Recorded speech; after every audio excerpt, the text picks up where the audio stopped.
Hai. Hai. Halo. Halo, hai.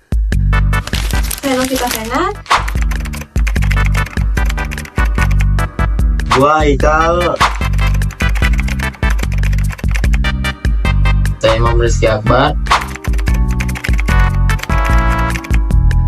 Saya Farid Putra Pilihan. Aku Ismeliana. Saya Putri Mustalifah.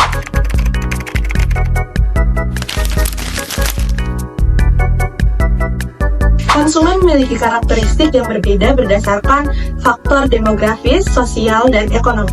Pemahaman tentang karakteristik ini membantu pemasar dalam menyusun strategi pemasaran yang efektif.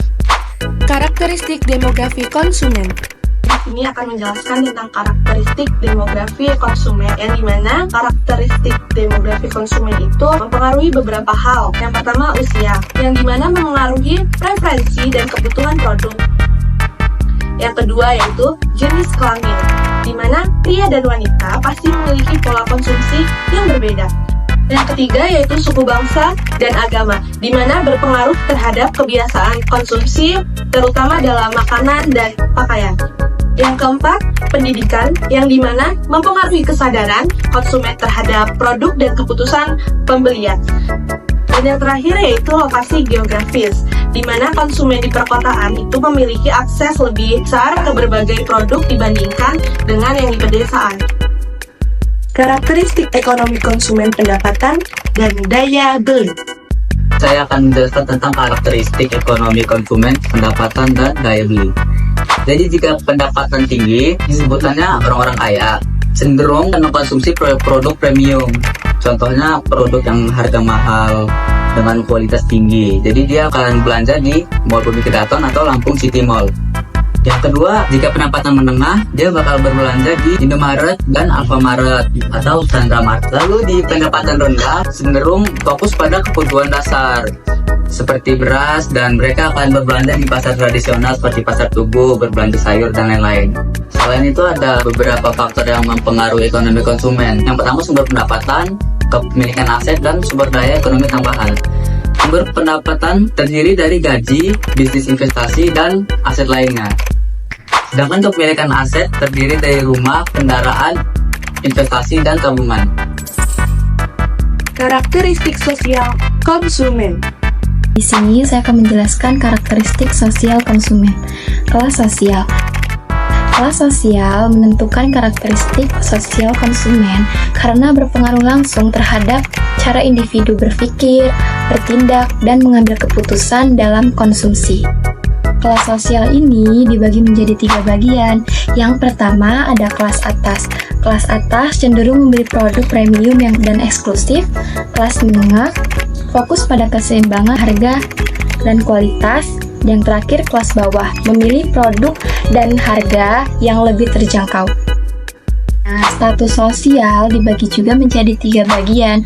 Yang pertama ada aktivis status, status yang diberikan oleh masyarakat. Yang kedua ada asifat status, status yang diperoleh sejak lahir, misalnya keturunan atau bangsawan. Yang terakhir ada aktivis status, status yang diperoleh dari usaha dan pendidikan. Faktor-faktor yang menentukan kelas sosial.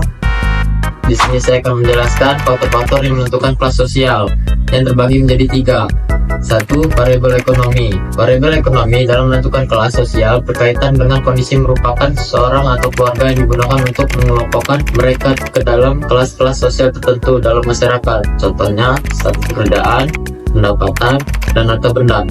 Yang kedua adalah variabel interaksi. Variabel interaksi adalah seseorang dapat diketahui dengan cara mengidentifikasi dengan siapa ia berkomunikasi dan bergaul dalam kehidupan sehari-hari.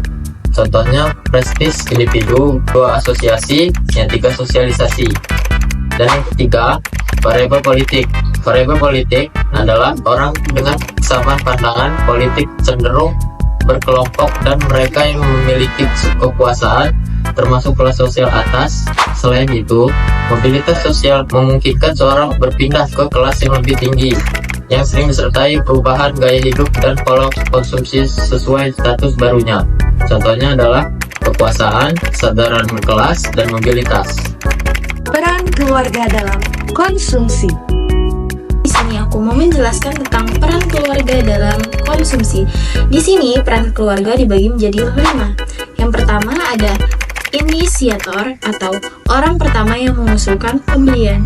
Yang kedua ada pemberi pengaruh. Pemberi pengaruh memberikan pendapat tentang produk.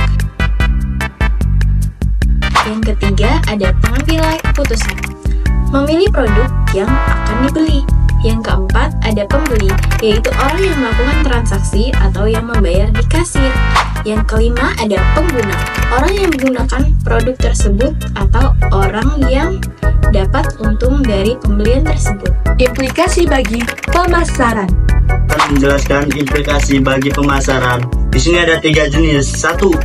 Pemahaman tentang demografi, sosial, dan ekonomi membantu dalam menentukan strategi pemasaran. Kedua, pemasar dapat menargetkan segmen pasar yang tepat berdasarkan karakteristik konsumen. Yang ketiga, digital marketing dan personalisasi produk menjadi lebih efektif memahami perilaku konsumen.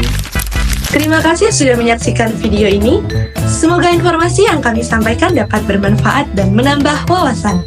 Jangan lupa like dan tinggalkan komentar jika ada pertanyaan atau masukan. Sampai jumpa di video selanjutnya. Bye-bye.